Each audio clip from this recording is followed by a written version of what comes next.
Hey guys, Yankee here, and today I want to be giving my thoughts on One Piece Volume 7. Um, this is the second part of the Baratier arc, and it's also sort of a strange volume. It's also my neighbor's mowing the lawn. So if you hear a lawnmower, I'm sorry. Um, because the rest of Luffy's crew is gone. It's just him here with Sanji, who he's trying to get to become his ship's cook, right? Zoro was injured and left. Usopp went with them. Oh boy, Johnny and Yosaku went with him. So it's basically just Luffy here. Um, and let's see what we got. Sort of towards the beginning, we get Pearl, who is just a member of Don Krieg's pirate crew, um, who's got like all this stupid looking armor on, who sort of freaks out when he sees blood, his own blood specifically. I don't know. I don't care about that character. Whatever. Um, we do get Sanji's flashback in this volume, which I don't remember being as brutal as it ended up being, right? Because it's different in the anime. Basically, we see sort of how Zeph lost his leg.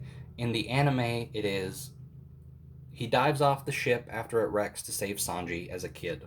As was Sanji as a kid, not Zeph. That would be weird.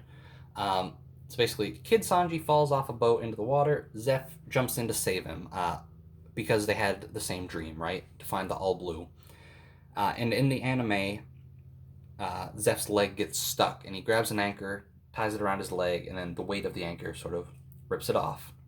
And then he saves Sanji, and they basically starve on the little island they're stuck on.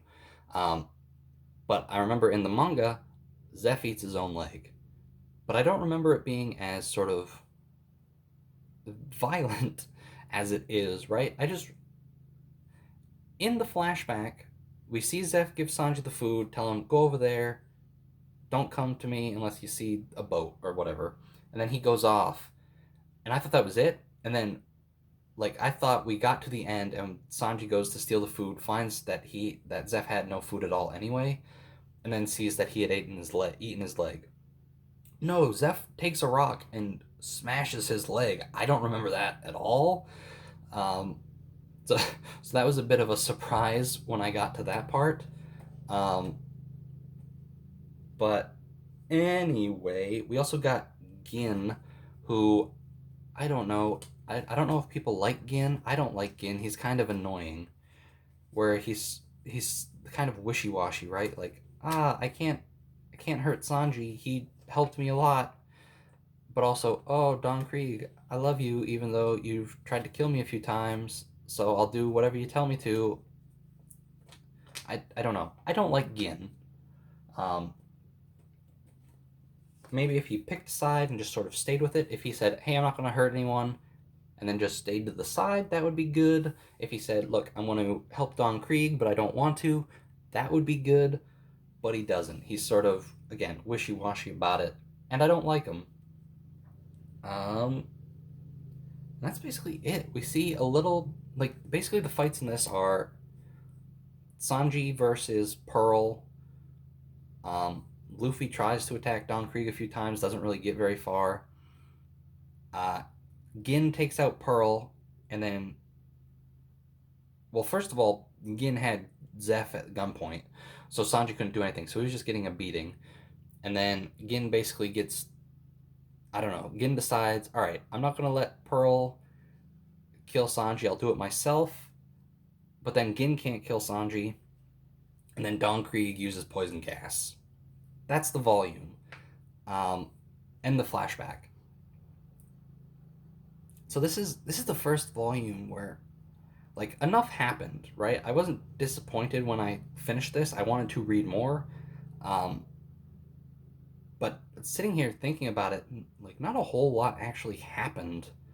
Um, like my notes for this volume are even thin, right? I've talked about pretty much everything, except for the stuff that isn't actually a part of the manga at all. Like, well, that's not true.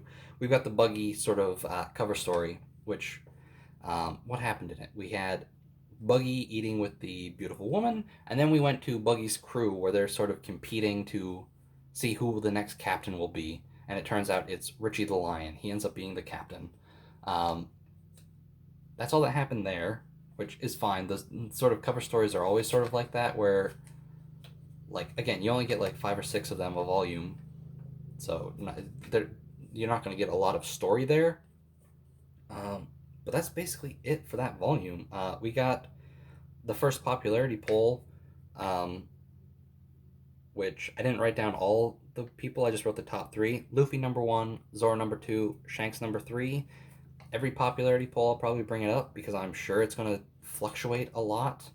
Um, there was one character that was on the list that I'm like, what? That character's there. But then I remember, like, Ben Beckman, a member of Shanks' crew, who was only in that first chapter.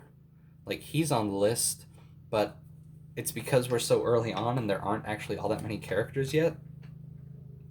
Um, Oda did his usual Q&A in this volume. Nothing particularly stand out in it. Um, and then there was the Usopp's Pirate Gallery, which was fan art, basically.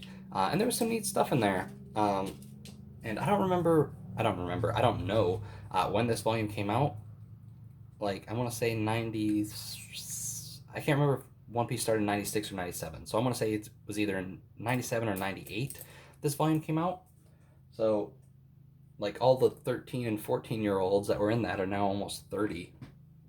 Um, but yeah, that was it for this volume. Not a whole lot actually happened, but I didn't feel like that while I was reading. I felt like things were moving while I was reading, but sitting down here to talk, um, it sort of felt like an empty volume.